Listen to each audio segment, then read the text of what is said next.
കോഴിക്കോട് വാണിമേലിൽ കാട്ടുപന്നിയുടെ ആക്രമണത്തിൽ തൊഴിലുറപ്പ് തൊഴിലാളിക്ക് പരിക്ക്. പരപ്പുപാറ സ്വദേശിനി സിനിക്കാണ് പരിക്കേറ്റത്. ജോലി കഴിഞ്ഞ് വീട്ടിലേക്ക് പോകുന്നതിനിടെ പന്നി ആക്രമിക്കുകയായിരുന്നു. പിന്നെ വൈകുന്നേരം തൊഴിലുറപ്പുള്ളടുത്ത് നിന്ന് ഭക്ഷണം കഴിക്കാൻ വേണ്ടി വീട്ടിലേക്ക് പോയപ്പോൾ പോകുന്ന വഴിക്ക് പന്നി വന്ന് കുത്തി തള്ളിയിട്ട് ഞാൻ നിലത്ത് വീണ്, തല ചുറ്റി നിലത്ത് വീണ് അവിടുന്ന് കാല് പൊട്ടി. പിന്നെ എൻ്റെ കൂടെയുള്ള ഒരുമിച്ചുള്ള തൊഴിലുറപ്പ് തൊഴിലാളികളെല്ലാവരും കൂടി അടുത്തുള്ള ഹോസ്പിറ്റലിൽ കൊണ്ടുപോയി.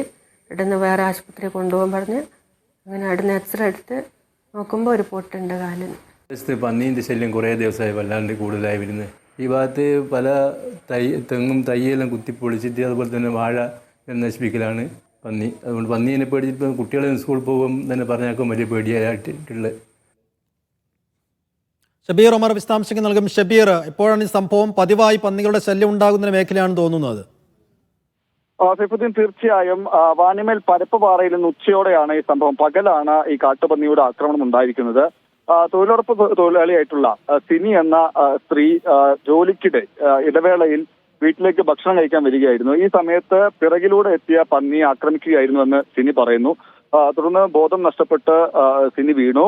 മറ്റു തൊഴിലാളികളാണ്, കൂടെ ഉണ്ടായിരുന്ന തൊഴിലാളികളാണ് സിനിയെ ആശുപത്രിയിൽ എത്തിച്ചത്. ഈ ആക്രമണത്തിൽ സിനിയുടെ കാലിന് ഗുരുതരമായി പരിക്കേറ്റിട്ടുണ്ട്. കാലിന്റെ എല്ല് പൊട്ടിയിട്ടുണ്ട്.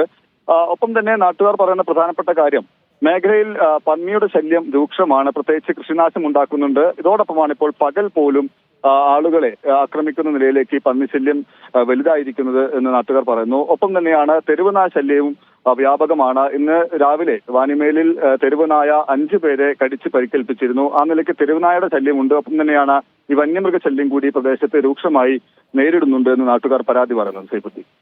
ശരി ഷബീർ.